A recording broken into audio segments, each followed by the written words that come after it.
Good morning or good afternoon, everyone. I'm Lisa Rosenberg. I'm partner and president of consumer brands at Allison+Partners, and I want to welcome you all to our panel discussion about cultural relevance and its connection to business success. We have a really exciting agenda today and lots to cover, so we're going to dive right in. Today, we're going to explore the importance of tapping into culture to drive brand love. We'll share insights and observations about brands that are breaking through, and we'll discuss how brands can measure their progress when it comes to being culturally relevant. And we're going to do this with an incredible panel of experts that I'll introduce you to in just a moment. At Allison+Partners, we believe being culturally relevant is mission critical to driving brand love. But we found it incredibly frustrating that there was no single universal source of truth to measure cultural relevance. So we decided to create our very own. Late last year, we introduced Brandgeist I.Q, or BGIQ for short, a first of its kind, proprietary AI-powered methodology designed to measure the real-time cultural relevance of brands. Using the tool, we actually pulled a timely data set that we're going to share with you today as part of the conversation to give you a sneak peek at how the product works. We'll take questions towards the ends of the hour, so please just use the Q&A tab at the bottom of your screen to drop questions in as we go through. And with that, we'll just get started. As I mentioned, we are joined by an amazing panel, each of whom brings a unique perspective when it comes to brands and the importance of cultural relevance. I'd like to introduce our panelists, and then I'm going to give them the opportunity to provide a quick overview on their background. So with us today is Pallavi Kumar. She is the Hurst Senior Professorial Lecturer at American University School of Communications and the Faculty Director of AU's Gen Z agency, SOC3. We have Jim Sias, who is the Head of Communications and Cultural Partnerships for Campari America, and Sara Wilson, a digital strategist and true Gen Z expert. So let's start with you, Pallavi. Great. Thank you so much, Lisa, for having me, and also to Allison+Partners for sponsoring this wonderful discussion. I've been teaching at American University for 21 years, and prior to that, worked in the industry. I always joke that I traded clients for students. And last year, we launched the new Gen Z integrated communications agency within the School of Communication called SOC3. And it came together with the support of Michael Kempner, the CEO of Mike Worldwide. And our agency, students get a stipend. They get to work with real clients. They get to run an agency as well. And our premise is we believe storytelling can change the world. And our goal is to help diversify the communications industry. Our fall cohort is going to be 61% diverse. Awesome. Jim, want to go? Yeah, thank you, Lisa. Thanks for everybody who's tuned in for this. I have 3 kids at home who will not listen to a word I say. So the fact that you guys are here listening is pretty exciting to me. As Lisa mentioned, I'm the head of communications and cultural partnerships at Campari America. It's a pretty broad remit. It's oversight of brand PR across our portfolio of 50 plus brands, entertainment marketing, experiential marketing, sponsorships, and corporate communications. But our head of marketing, her big mantra is building brands and culture. So this is kind of my sweet spot because this is what a lot of my roles and responsibilities add up to. Prior to Campari, I was at Weber Shandwick for about 3 years, working on Anheuser-Busch brands and Coca-Cola brands. Prior to that, I was at Diageo, another big spirits company, for about 10 years. So this territory of cultural relevance is something that has excited me throughout my professional career. So I'm excited to talk about it today. Great. Sara? Hey, everyone. Thank you so much for having me, and thanks to Allison+Partners. So I'm Sara Wilson. I'm the founder of SW Projects, a digital strategy consultancy based here in LA. I work with brands and publishers to find, engage, and grow communities across digital channels through kind of a combination of brand, content, and community strategy. In my former life, I was a journalist, and then I ran partnerships at Facebook and Instagram. And much of my work is really devoted to decoding the behavior of young audiences online, specifically Gen Z and younger. So to that end, I also write and speak frequently about digital marketing trends to companies around the world. I coined the term digital campfires in the Harvard Business Review to describe the types of spaces that young audiences are gravitating to today. And maybe that'll come up later. I also co-wrote a report earlier this year called the Brand Yearbook about the brands that are kind of most resonating with Gen Z today or have the biggest opportunity to do so, which was totally subjective and not culled from AI. So I'm excited to chat about it in the context of this because it's quite the opposite, but some of the same conclusions, which is awesome. And last, I'm about to launch the next cohort of a live online course I created called the Digital Campfire Academy, which is designed to help female entrepreneurs and senior in-house business leaders kind of turbocharge their digital presence online. So I'm excited to be here. Thank you. Super. Well, thanks all. Let's start by taking a look at the rise of cultural relevance. And I'm going to ask you, Pallavi, to address this. I know you see a lot of terrific brand work, both as a professor and also through your judging of some of the industry awards. And in fact, that's how you and I met. So I'd love your perspective on why we see this increased focus on cultural relevance. Thanks, Lisa. So I think, it's if you look at sort of these global trends that are happening right now, obviously with every generation, millennials to Gen Z to now Generation Alpha, they're living so much of their life online. So that's not a surprise, right? But then you look at sort of what's happened, with the pandemic in terms of, people, even if you look at Gen Z particularly, some of their first work experiences were completely remote, right? So they didn't have sort of this interaction. And then, the loneliness epidemic that's happening, right? So, people are online, they're also lonely, they're looking for community. And then you have these brands that that you love and they become your friends and they are kind of in on the joke. And, when they're following the trends with you, you feel even more connected to them. So to me, it's not surprising that, cultural relevance is really coming into becoming such an important context for brands to play in. But I think what's interesting about it is that it's only going to get deeper and deeper. And so for brands, there's just so much opportunity to connect with their audiences in ways that they couldn't have dreamed of a decade ago. Okay, super. That's a perfect setup for sort of where I want to take the conversation, and that's really looking at brands and culture. And I want to talk about why it's so important for brands to tap into culture.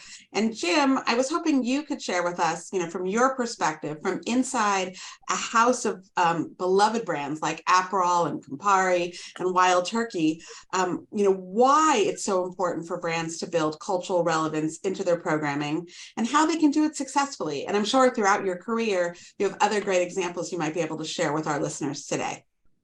Yeah, there's a number of reasons. The two that immediately come to mind for me. The first is effectiveness. Simply put, you think about push and pull tactics in marketing, and brands shell out tens of millions of dollars creating TV commercials and out of home, and there's a role for that. I'm not saying otherwise. But the idea of cultural relevance, when you can really nail it, and have consumers pulling your message and sharing it on their own through social diffusion and water cooler chat and things like that, opting in to engage with your brand. I mean, I think as marketers, that's kind of what we all strive for, and they're doing the lifting, they're doing the marketing for you. So I think the effectiveness is there. The other thing I'd say in terms of importance is, it used to be like cultural relevance was something you aspire to and it's nice to have. And I would argue now it's a cost of doing business. There's so many choices out there, and I come from the spirits category, but it's not unique to the spirits category. You can really look in tech and CPG. Consumers have so many choices and so many ways to get choices that if you don't have cultural relevance, you're probably not really set up to succeed. So that was the first part of your question, and then to come up with an example, this is something that, I'm not going to age myself here. Throughout my very long career, I've really enjoyed and kind of prided myself on helping brands find that sweet spot within culture. And it's something I've really enjoyed doing. I don't want to talk about brands that I used to work with because for the most part, they're competitors now. But I'll say within Campari, the thing that comes immediately to my mind, it's kind of an odd example because we didn't create it, but the Negroni Spagliato. So if you have any form of social media, you probably saw it in the fall. It was a trending cocktail. The actors Emma Darcy and Olivia Cook from House of Dragon were doing this little TikTok video, and what's your favorite cocktail? And Emma said Negroni Spagliato. And it's a cocktail that I'm familiar with. We are familiar with inside of our walls at Campari. Not a lot of people in the US familiar with, but it caught fire. And that was a real opportunity for us. Again, we didn't create that moment, but we very quickly worked to fan the flame and ensure that it wasn't just kind of a one-day blip, but how do we build some equity from that? How do we commercialize that in some cases? So we produced content, we worked with our commercial teams to secure menu placements, but what ended up happening was, the Negroni Spagliato, I think when it happened, everyone looked at this as like, oh, great, that's trending for a day, it's gonna pass. But we saw sustained growth for the Campari brand 6 months after that. It had a long tail, it brought people into the portfolio. So I think it was a good example of the role agility can play in building cultural relevance as well. And I think you make a great point. I think, when you think about brands being culturally relevant, it's not always about what brands set out to do, but how they actually are able to intercept what's happening and take advantage of a cultural moment. So that very nicely dovetails to what we're going to talk about a little bit later. But I want to just spend a quick moment on a very important audience. And Sara, as our Gen Z expert here, I'd like your perspective on what makes cultural relevance so mission critical for this audience. Absolutely. Well, I think it's actually a perfect segue from what Jim just said. I absolutely believe that brand is social and social is brand. Like maybe once upon a time, there was a place that your brand could just show up that wasn't social, and you sort of build a whole brand personality. Now it's happening there. So there's really no distinction any longer. And I actually think that's been happening for quite a few years. We're just finally kind of waking up to that. So it's like the way you show up on social is your brand. And so if you're going to go do that effectively, you really need to speak the language of social. And that example was actually a great one, because they spoke the language like, okay, this is happening. We're going to insert ourselves and align with that language. And that language is by definition shaped by culture. So it's literally a cultural conversation. And the more you can kind of align with that, speak that language, the more human your brand is going to seem. A human knows what's going on in culture, is able to comment on it. And so the more you can be like a person, the better. Now, we've seen this get really weird. I mean, I think we've all seen those examples on Twitter and now X of brands showing up, and it really can cross a line, feel strange, feel horribly sexist, because brands are trying to push that envelope and get strange. And I think, whether or not you feel like high engagement is a good thing, a bad thing, that's what they're doing. And I think aligning with culture is that sort of is getting into speaking that language. I think young audiences are really open to embracing brands, especially Gen Z, as another version of their friends, as long as the brand is showing up in a way that really adds value, is human, is entertaining, which, essentially is all those things. So that's really how I would think about this. And I don't think it's so specific to younger audiences, to Gen Z anymore. I think the expectation is really, spreading to everyone. And I think that's a behavior that Gen Z pioneered, but not necessarily unique to them anymore. Okay, that's really interesting. Well, now that we've sort of explored this evolving importance of cultural relevance, I wanted to take a minute to talk about the it girl of the summer. Yep, Barbie, you've guessed it. Last month, I actually had the opportunity at Cannes to hear Richard Dixon, the president and COO of Mattel, talk about Barbie and sort of the reinvention of Barbie. And he shared during this session that the team at Mattel felt that the brand had become relatively irrelevant, didn't know what it stood for, had lost its way. I think now we would all say she is, and the brand is everywhere you turn. But I think what they've done is really a masterclass in reinvigorating a brand for a new audience. In fact, they used the film to basically rebrand Barbie to be relevant for adults. So I'd love to hear your thoughts, Pallavi, Sara, if anyone can sort of jump in here and talk about Barbie for a minute. Yeah, I mean, I would love to. So what a summer, right? It's like such an exciting summer, and I can't wait to get back into the classroom to sort of dive into this, because it's been such a phenomena, and it's a miracle I'm not wearing pink right now, honestly, right? I thought about that. I know, exactly. So I think what Barbie's strategy, of course, one is they didn't know, that's the big thing, right? Like they didn't know that they were going to be this successful. And it really was risky in some ways for them to go out with this movie. They'd never let that happen before, but they cast a wide net in terms of their partnerships. I think it's something like 100 different partnerships that they had, planned 18 months in advance. And if you look at sort of the partnerships themselves, okay, so the typical fashion, yes, beauty, yes, that's, the lanes that you expect them to be in. But then, they went and have partnered with Xbox. They partnered with Burger King, Airbnb, interior design, kind of creating this Barbie aesthetic. And, not all of them were successful, of course, like nobody wants a pink hamburger, but it didn't matter because it really allowed them to be a part of so many different conversations that were different than just, those typical fashion beauty audiences, right? And so it didn't all have to work. It didn't all have to resonate, but that's the whole strategy. You cast a wide net and you don't know what people are going to respond to, and you don't know how far and deep you can go. And, they took that risk, but in the same way, it was such a smart strategy to just go really wide and just hit every sort of vertical that they could to make sure that they were part of the conversation. And so to me, it's brilliant. Of course, everyone's going to try and mimic it now, and it can't be mimicked. I mean, that's the one thing, right? You have this moment and this cultural moment with this particular movie and particular brand. It will never happen the same way again, right? But at the same time, I think there's a lot of lessons to be learned from how they did it. Oh, absolutely. And I love that you brought up the Xbox partnership.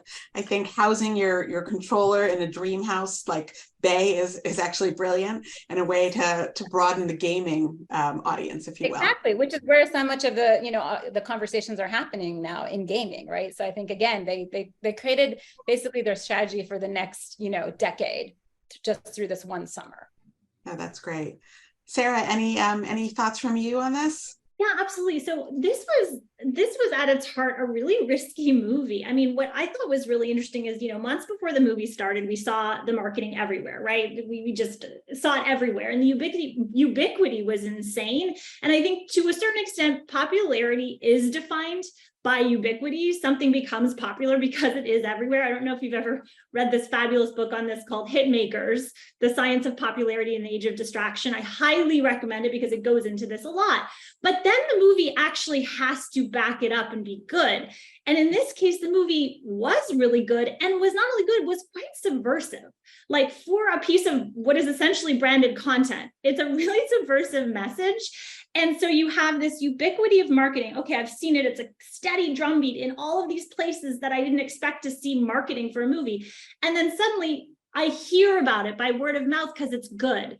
And those two things together, it was like a superpower, like a rocket ship. And so I think that it was not only important for it to be everywhere in these really unusual, unique places, kind of the Minions playbook or the Super Mario playbook, but it was actually really important for it to go in a different direction than I think a lot of people expected. Certainly me. I was among the people who did not expect to ever see the Barbie movie despite all of the marketing. And of course I went, first day was out, and loved it. So I think it's both of those things together that matter today, because audiences are really sophisticated. And it's not just about marketing or ubiquity. It's about having it be something that they did not expect. I think that's great. I want us to dive a little bit deeper into this idea of brand reinvention. The Barbie team felt that the brand was no longer relevant, and whether or not we as consumers felt the same way, they did put a plan into action to reinvent it. And I think we can all agree it was wildly, wildly successful. But what brands that are already at the tip of everyone's tongue? How do you avoid becoming or feeling like you've become irrelevant? And how do you reinvent your brand when it's already on fire? Now, Jim, in your role, you're responsible for maintaining the relevance of some of today's hottest spirit brands. So I'd love you to take this one on. Yeah, it's you guys hit on all the right themes. I totally agree with. Like, Barbie took some risks, and I'd say when you have a brand that's like on fire, there's two schools of thought. There's like, don't screw this up. That's one. Let it continue to grow. Or let's get aggressive and see how we can spur some growth. And it's a delicate balance. I think one of the brands that is probably the hottest within our portfolio, one of the two, is Aperol. And Aperol Spritz is like the fastest growing cocktail in the US. A little tidbit here that's probably surprising to some folks is our company purchased Aperol in 2003. It was like a small regional brand in Italy. We didn't bring it to the US till 2006. So it's still like relatively young when you think about other spirits. But as a company, this is kind of like a model or approach we've taken. Like we will acquire some smaller or dusty brands and work to polish them off. Wild Turkey is another good example of that. But Aperol is a fun brand to talk about. So, for that brand, it's like we want to continue to grow. We don't want to screw up our growth. So it's that delicate balance. How do we do it? I think it's important to have continuity. Continuity for us is continuity in serve, right? The Aperol spritz, how we show up, and in our message. And one of the things I've seen during my tenure within marketing is you tend to have marketing teams that rotate every 2 or 3 years, and oftentimes each team wants to make their own imprint on the brand and change things up. I can understand the desire on a human level to do that, but on a brand building level, that can be dangerous. I think also having a clear purpose is really important for keeping a brand relevant. So, brand purpose, when you hear that, a lot of times people think you're talking about this like big highfalutin message and lofty ideals. It doesn't actually have to be that. Aperol is about spreading joy, quite simply. And, it's a very basic, like human level message that resonates with people. But by having that really clear purpose, we bring that through all of our touch points, right? So, for anyone who has not had an Aperol spritz, I encourage you to. But we push the occasionality of it. It's about good times with friends. It's a great like daytime drink, and that's how we continue to show up. That's how we've established our relevance, and that's how we're going to hopefully continue it. And then once you like establish that purpose, and sorry if this sounds like mansplaining, it's not meant to, but it's just it's a very basic playbook we've executed with this brand that's been incredibly effective. Then the fun begins. Like you find properties, partners to bring that purpose to life. So, we're fresh off our first year as a Coachella partner. And it's like, if not every brand can show up at Coachella, but you think about like, oh, fun with friends, daytime, spreading the joy. It makes total sense. And it helps, reinforce our brand within the cultural zeitgeist. So, those are a couple of the tenets. One of the big ones I also believe in, which is hard as a marketer sometimes, is you got to keep it more about the brand than the product, or as we like to say, like take it outside the bottle. It's not often that a product is culturally relevant. It's more so usually the brand. I think actually Barbie's a great example of that. And I think the last part is something around like knowing what your runway for growth is. Every brand wants to grow, and I think innovation is something people turn to very quickly, and trying to find new audiences. And yeah, you can do that, but you have to be authentic in your approach. Just going after new audiences can be dangerous if you're going after audiences that you haven't historically supported or shown up with.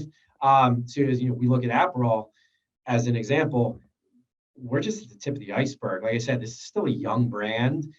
There's so much runway for growth before we even have to think about starting to Aperol flavors has not come up. I'm probably not authorized to say that, but we're not at that point. We don't need to. Yeah, that's great. That's really great examples, Jim. What I'd like to do now is actually put provocation into practice.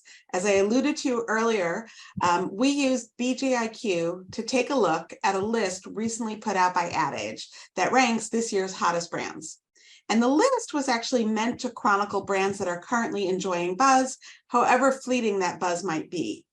It's very unlike Ad Age's Marketer of the Year list, which honors sustainable success at scale. America's Hottest Brands is less focused on sales figures and more focused on chatter. And what we set out to do was look at how this list of brands performed using the BGIQ scoring methodology. So while the original Ad Age list reported on 20 hottest brands, we actually only ran 16 of them through the BGIQ model. We took out any that were individuals, and we also did not include Ozempic because that required a prescription, a medical prescription. So using the AI-powered model, what we did was pull numerous measurable inputs, including whether or not a brand is plugged into pop culture. So Jim, that very much references what we talked about in terms of capitalizing on something that's happening in culture. How disruptive a brand is, both in the products that they bring to market and how they market their products, and whether or not they live with purpose. And as you said, it doesn't have to be some lofty purpose, but are you true to the purpose of the brand, of your brand? Come to market? And then are you modern and on trend in terms of look, feel, and tone of voice? So those are the inputs that go into the overall BGIQ score. The BGIQ score actually runs from 1 to 100 based on how culturally relevant a brand is at any given moment in time. The scores you're seeing on the screen, I just want to give a little bit of an explanation for all of you overachievers who are like, wait, nobody has an A. We're looking at basically a year's worth of conversation and engagement. And it is virtually impossible for any brand to be executing on all 5 tenets 365 days of the year. So the scoring threshold is actually anything above a 70 is like A++, and you are really on fire. If you're a brand that's in the 50 to 70 range, there's obvious white space, room for you to elevate your cultural relevance, but you'll find clear direction as to where to focus your energies. And then if you're below 50, you probably have some work to do in terms of sustaining cultural relevance and ensuring you're not just a flash in the pan. So just wanted to give you that perspective here. Then I thought I'd just pull out a few quick hot takes on the 16 brands we did score. Obviously, Barbie scored the highest, no surprise, but she was followed very closely by Super Mario Brothers. Both had big years with top charting movies that were filled with A-list talent. But then there's Sara Wilson, which, while it scored low on modern and on trend in terms of look and feel, they are having a TikTok moment like no other, both with skinfluencers and dermatologists, and that really helped drive their BGIQ score up.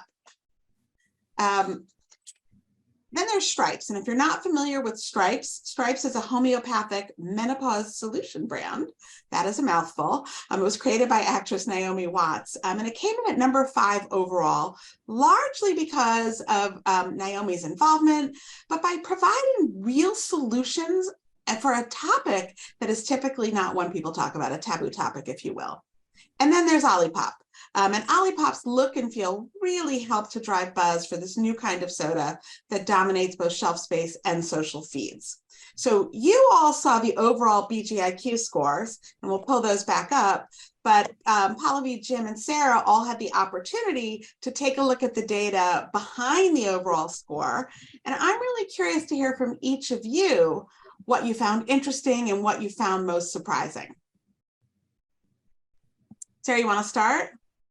Sure. I mean, I think it's interesting that the two top brands are nostalgic franchises and ones that obviously began and have a connection to entertainment IP. I mean, Barbie obviously was not originally that, but the whole vision of the company now of Mattel is kind of to reposition as a entertainment company. And I think we're going to see that a ton more, especially as we see the success of Barbie. So I think it's important. So we have entertainment and nostalgia, because in the sort of culturally relevant brands, nostalgia is a huge, huge theme. I know these were plucked from the Adweek, sort of that's what you use as the baseline, but if you actually sort of take a look at the landscape and sort of take a look at, okay, what are the brands that are popping today, especially with young audiences, nostalgia is a huge, huge theme. So I thought that was super interesting. And I also, when I looked at, all right, what are the next ones, right? Alo, Crumble, both of those are very, very, very smart in how they handle marketing. TikTok is a huge, huge platform, obviously, for Gen Z. And we know that Crumble, for example, does really, really well. And so it's not a surprise so much as you can kind of go, what are the big brands on TikTok? Who is doing well? And then kind of work backwards for, all right, who has cultural relevance with these? That's great. Pallavi, what did you find interesting? So I felt like, well, for Crumble, that's not surprising, but to me, that one again just speaks to I mean, I'm probably going to offend people, but I don't like Crumble cookies, but I have 2 teenagers who will drive to Rockville, even though we live in the city, just to get the Crumble cookies, right? They have a ton of bakeries that are 5 minutes away, but they'll drive 25 minutes to get those cookies. And again, it just speaks to just how clever they are in terms of reaching their audience. But for me, Eileen Fisher was definitely the one where I find it shocking that it has become this trendy Gen Z brand. And I think, but this one, it's not so much about being part of pop culture, but it's being, that whole, coastal grandmother vibe that became really, trending on social, and then because of the pandemic, changed the way people even are dressing. And so, this like the aesthetic really fit, I think, what's happening with how people are experiencing fashion right now. And then, of course, their brand purpose of sustainability, which is something that really does resonate with some of these younger audiences. So it's not, I guess I shouldn't be shocked by it, but I am shocked because it's a brand that you just never pictured as trending young. And I think, Eileen Fisher herself has said it's not something we could predict. So again, part of it is like, I think brands like, oh, we love to be relevant to a new audience. And how do we do that? But so much of cultural relevance, it's out of your hands as a brand, right? And I think it's what Jim said earlier. If you see something happening, you take advantage of the trend, but you can't actually plant the trend itself, right? So that's, I think, an important lesson for all of these brands. Oh, that's great. Jim, what did you see that jumped out for you? Kind of echoing what Sarah said and also what she said earlier, like a number of these brands popped to me as like, I would say social first, even if they wouldn't say that themselves. Like social, such a part of the brand's deep marketing DNA that it makes sense that they're relevant there. One of the things that didn't surprise me, just like themes. So I saw brands that do collaborations and partnerships. I saw star power as part of it and saw purpose as part of it. I would say, I know this isn't the answer you're looking for, but I was not aware that canned fish was a category, let alone a product called Fishwife that made it to Ad Age's list. So that was something that surprised me. That's awesome. All right, super. Now that you have me laughing, it's the perfect segue because I want to spend a little time talking about laughter. I think we're seeing a real return to laughter and to the use of fun as a brand marketing tactic.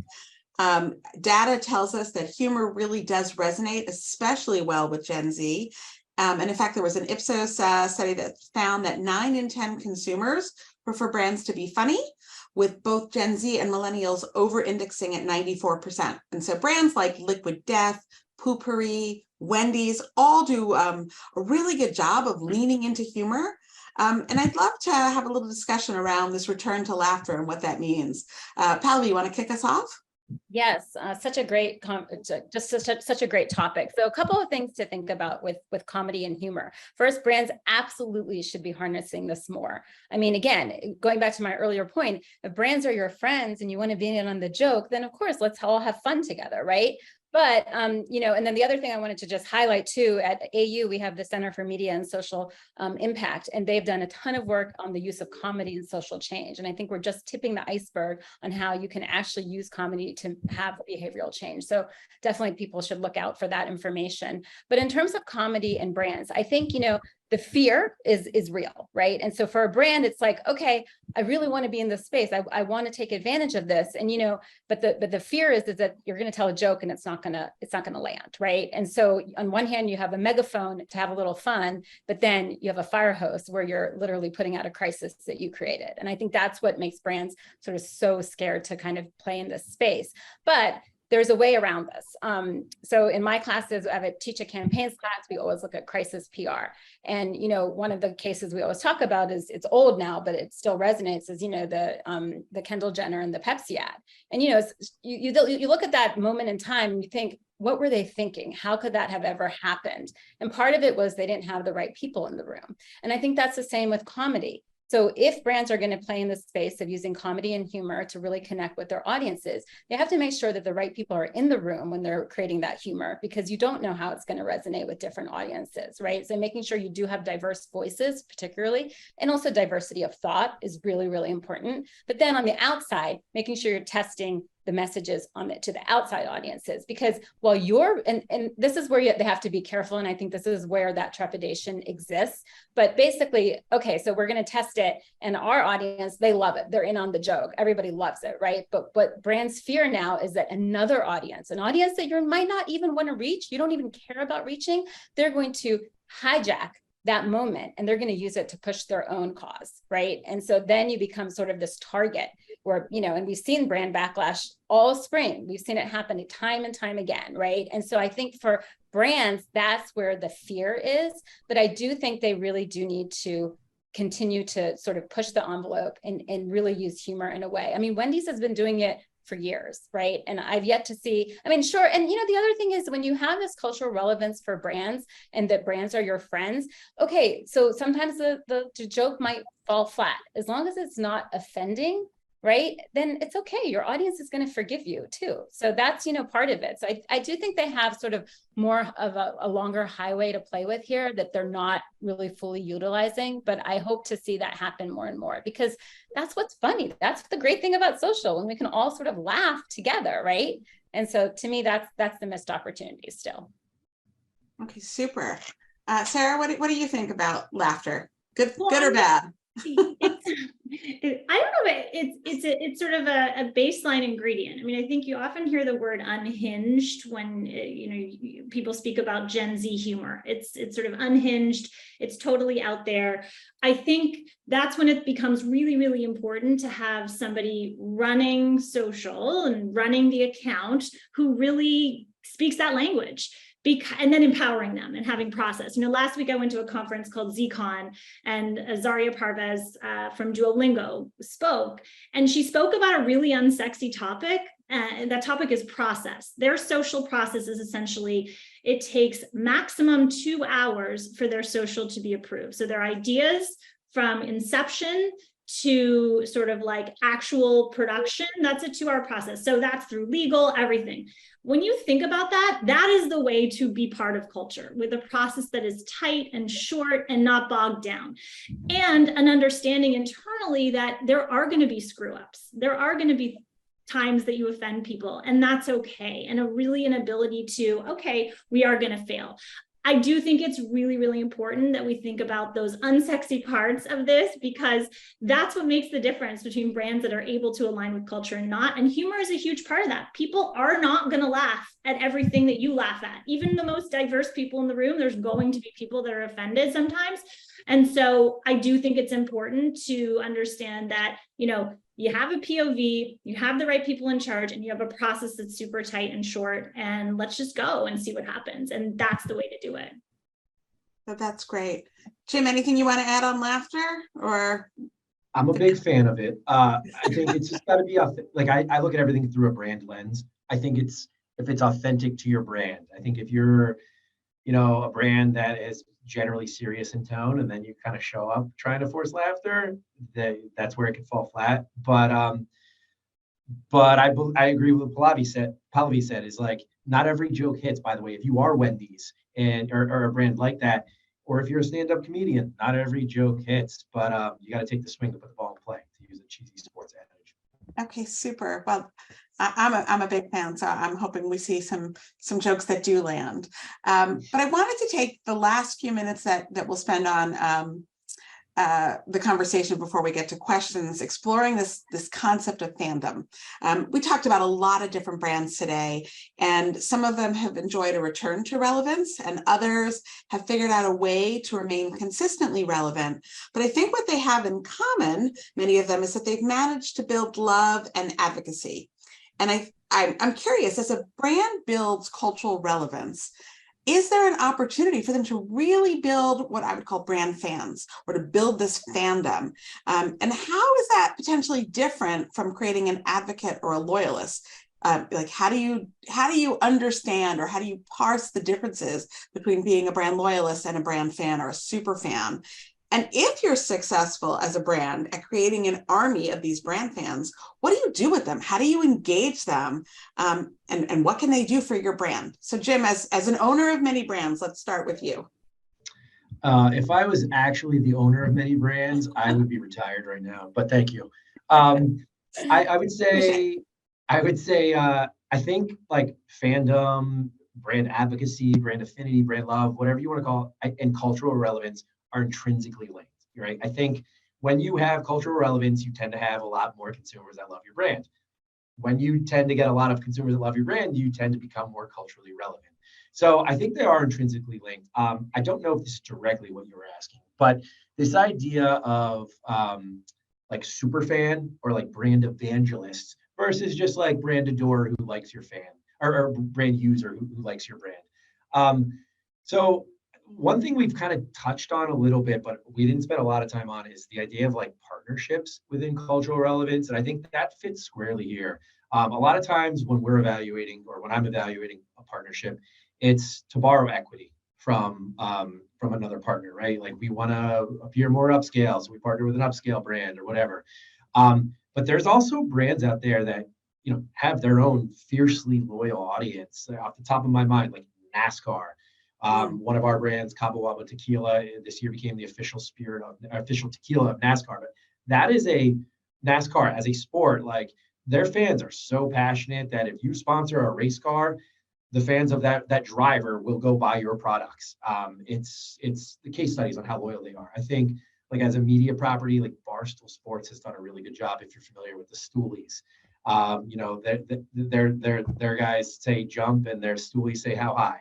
And so, partnering with another brand that has an existing legion of fans that you can then tap into and convert to fans of your brand is an interesting benefit of partnerships.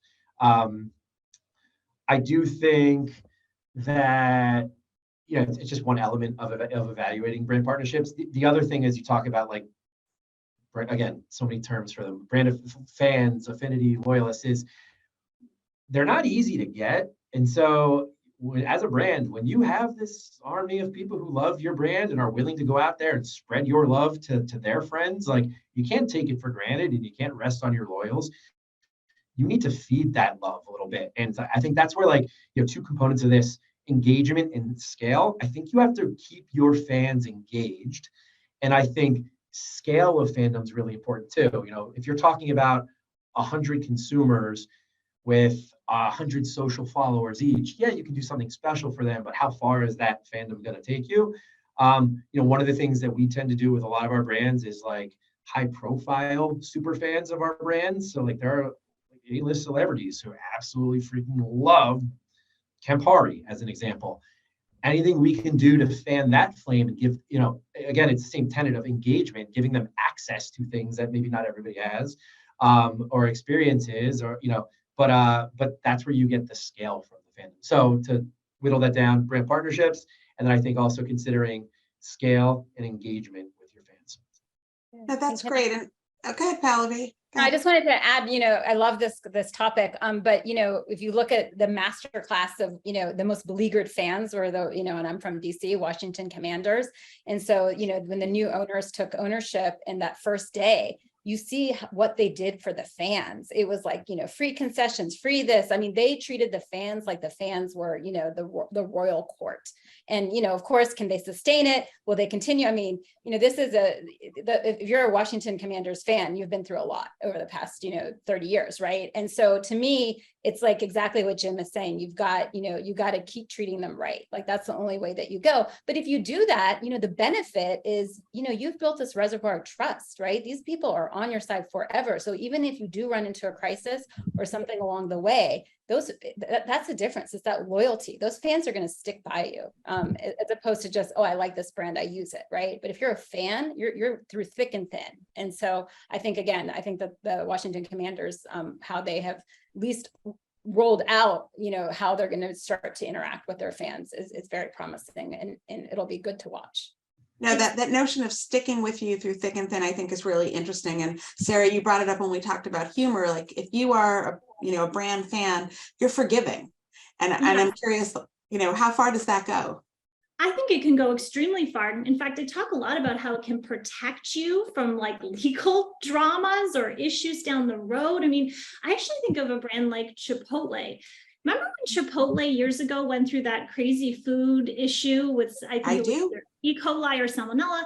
Well, that's all in the rearview mirror. When you think about Chipotle's marketing that has really built such brand love and trust over the years, that it's as if it didn't even happen. I mean, a lot of those things can actually be, if not totally averted, then sort of glossed over with strong brand love, which is generated through fandom. I think fandom is like, it's a hard word to understand, just like community.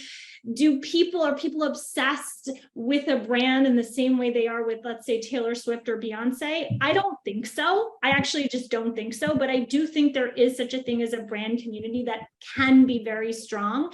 And, Pallavi just mentioned trust. I talk a lot about maintaining trust. How do you maintain trust? You have, let's say it's even just 100 people, let's say, who are obsessed with your brand. I talk a lot about the 5 C's checklist, which I'll go through quickly. Caring for MVP. So being really, really careful in how you care for these most valuable players. Co-creation, giving them opportunities to create and play with your brand.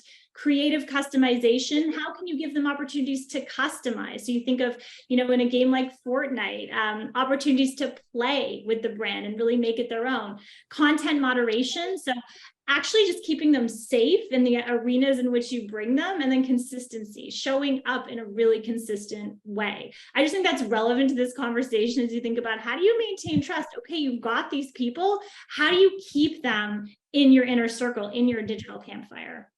Oh, that's great. What a great thought to end on. I'd like to keep all the people close to me who I want around my digital campfire. So I want to thank you all for what was a really interesting and enlightening conversation, very insightful comments.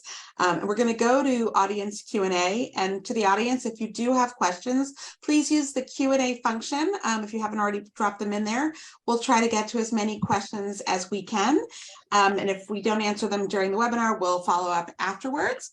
And I wanted to start with the first one that came in early, which I think is really interesting. And Pallavi, I'm going to direct this first to you, but then also I think Sara, as an expert in the Gen Z realm, this is interesting. The question is, how might brands in the higher education space tap into cultural relevance as a way to drive brand awareness and enrollment conversations? So I think that's very interesting. It's $1 million question, honestly, right? and I think it's in that respect, higher ed and cultural relevance is so incredibly hard, because you already the sort of the relationship is administration and students, right? And it's like this a lot of times, right? And so if the administration tries too hard, it falls flat with the students. And then, at American, we have a Stool American account, right? Or the Rival AU, we have all these, funny Instagrams. And it's like, whatever our president or administration says, no matter how sincere, no matter how lovely and, thoughtful, it is turned into something different, right? And so I think for universities, I think it goes back to that fandom. I mean, you gotta enlist the people who are, who love your university, and it has to be the students. I think it has to be coming from sort of that crowdsourcing space, right? You cannot have to me, cultural relevance on the higher ed side, it can't be top down. It has to be bottom up. And that's the only way it's going to succeed. And then you take advantage of those moments and you treat your fans with respect, right? I mean, it's exactly what we talked about. Your fans are your students in higher ed. And if you treat them with respect, if you are making decisions where you're not involving the right voices, that's where everything goes south in universities. And I've seen it happen. So to me, it's really embracing who they are, treating them right, and, making them part of the conversation. So that's, yeah. That's a hard question. I totally agree. I totally agree with that. I also think there's a piece of this that is thinking about your staff as a bunch of creators. Who are your star creators, and can you empower them and enlist them to show up for you in ways that make sense and help drive awareness and engagement? Did you have star professors? Can you help them get in on, sharing what they know? I mean, education is perhaps the biggest category on platforms like TikTok right now. Education, it's all about educating and entertaining. You're already in the education space, so what can you do to really tap into that? I also think cultural awareness is really important. Like, let's understand that education is going through a major shift right now. These don't necessarily feel they have to go to college. And so even just understanding, all right, there's a massive cultural shift that is afoot. Let's actually not ignore that conversation, but be part of it and not just run from it. And go, okay, like that's happening. How do we participate in that cultural conversation? Because I don't think cultural conversation is just about showing up and doing memes. You know what I mean? It's really about like understanding what's going on in the culture and being brave enough to jump in and have those conversations. Okay, terrific. Thank you. We have two that are actually somewhat similar, and Jim, I feel like you're the best to take sort of the first swing at this question.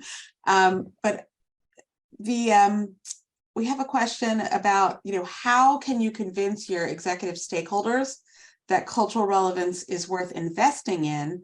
And then a similar question is, how do you get the broader marketing team outside of PR and social to see the value and be excited about creating cultural relevance? So I feel like those are somewhat similar.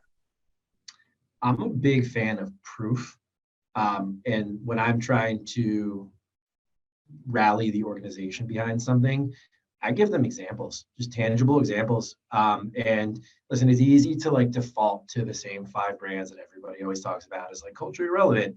But if you take the time to look, you can find examples in almost any category. I mean, like I would not have even thought about higher education as a place to be talking about cultural relevance, and we're talking about it. So, the way I handle it and the way I would counsel anybody else is like find examples and show the biggest. I'm gonna take a leap of faith here, and I think part of those questions is like I was talking about this with a colleague earlier, is the PR discipline in general, improving ROI, is there's just a lot of like gray area and assumptions made. It's something that the industry still struggles with. But I think there are ways to prove tangible ROI from cultural relevance. And like the Negroni Spagliato example that I gave you, like we have sales data that supports it. We have number of menu placements. We got the e-com kits that we created with the Spagliato that we sold. So short answer would be just look for examples, try to find apples to apples examples ideally. And generally when you show people KPIs and what you expect to get from doing something, there tends to be a little bit more willingness to do it when they see the upside. Okay, super. Another question, and again, this one may be best for you as a brand who plays in this space, but one of the questions we got was to share how live experiences and or events are part of a plan for brand relevance. Like how do you use a live event to really drive that cultural moment? And awesome question. I could talk about this for 20 minutes. I will try. We don't have 20. Yeah, 7 minutes. All right, so like omni-channel is the big buzzword going around marketeers right now. Same thing as 360-degree bow tie model, whatever. Experiential or events, I think, is an important cog in a multi-channel or omni-channel marketing mix. Like so, everybody at experiential can serve a different role, right? For us, it could be liquid to lips. It could be just CRM for data capture. I mean, at its best, it's doing all of those things, but also going back to fandom, like this is your opportunity to create brand evangelists to engage with consumers on a one-on-one level. And then of course there's like the diffusion of it. So that's the big question, like to prove ROI on experiential, we call it the bow tie model, creating content, pushing it out afterwards, having consumers create user-generated content. That's broadly how we tend to think about experiential. I think the more succinct answer to that would be, I think it's a critical part of building cultural relevance, but I think it probably varies on what your brand is. Within CPG, there's probably a role for experiential for 99.9% of brands. For a company that is about, it's a product that you physically drink and you do so with friends. And, experiential is, I would argue, like going to a bar and ordering a drink is a form of experiential. So that's why I think it's critically important to not just cultural relevance, but just, marketing in general for us. Sarah, did you want to, I saw you look like you wanted to say something or. Oh, no, I couldn't agree more. I just think about like, I mean, I don't know if you have anything to do with this, Jim, but like Aperol Spritz, if you go anywhere in Europe, is like the dominant outdoor experience. I don't know if this was post your acquisition or pre, but I went to Japan in 2019 and Aperol Spritz had a presence there in like Kyoto or Tokyo. I can't remember. I was just like, I'm in Kyoto having like a backdrop of Aperol Spritz, and it's a whole vibe. It's a whole lifestyle that is being sold. It's showing up in everyone's Instagrams and TikToks. And it is just brilliant because it's like you think of live events and you think of concerts, you think of activations. It's actually just a ubiquity of showing up at the places where people are actually enjoying life. And so it is a genius strategy. And I think it can take a lot of different forms. It doesn't have to be as obvious as one would think. Yeah. Did you, so Sarah, question for you. Did you by chance watch White Lotus season 2? I mean, obviously, who didn't? Okay, good answer. So like that's a really good example of like, Yeah. I'll call it a partnership, something we went in on with Aperol Spritz as a Okay. really good opportunity to reinforce our purpose, our occasion, daytime drinking with friends, carefree, joy. And it's like, listen, a lot of brands would have looked at this as like, oh, it's a product integration. For Yeah. those who haven't watched it, in almost every episode, Aperol Spritz shows up with groups of friends sitting around drinking responsibly during the daytime. But like we didn't look at it as a product placement. We looked at it as like a brand building activity that we could then surround with other activities on social, on influencer. So yeah, and like that, what you're describing to me is experiential. It's like you go and see somebody pour a drink and see an umbrella during the day. That's not experiential to a lot of people, but to our products, it is. Yeah. I think it's really smart, and I feel like there needs to be a case study on how you did all this. So I'm going to look out for that. I need to understand all the You different got an parts. assignment. I love it. All right, we have time for one more question. And Pallavi, I'm going to ask you to sort of jump in here. But one of our viewers asked, what is the sweet spot for a legacy brand to maintain relevance and loyalty with their base fans while tapping into a new, possibly younger audience? And how do you grow one without impacting the loyalty of the other? And so I think the nice thing, I mean, and again, maybe I'm making an assumption when you talk about legacy brand versus an older audience versus a younger audience, but I think that's where the opportunity is, right? Your older audience or legacy audience, they're going to be, you know, they're going to be on platforms that are specific to probably their generation. And I think if you're looking at new audiences, that's the beauty is that they're on different platforms. And so you can reach them in different ways, right? And it could be brand activations. It could be, you know, on social. It could be, you know, through a sport or, you know, some type of hobby. But I think that that's how you don't abandon anybody, because you're meeting them in all these different spaces and you're showing up in spaces that you normally wouldn't have been in, right? And so I think that that's really, you shouldn't fear that. You shouldn't fear that you're going to give up one because you're going after another. You're going after them in different spaces with different ways, and you're expanding. You know, you're not compressing. So to me, it's exciting for sure.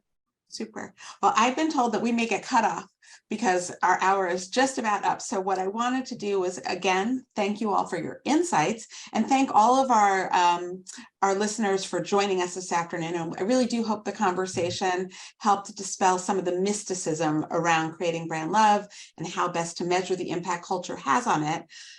If you want to learn more about BJIQ, you can go to brandgeistiq.com.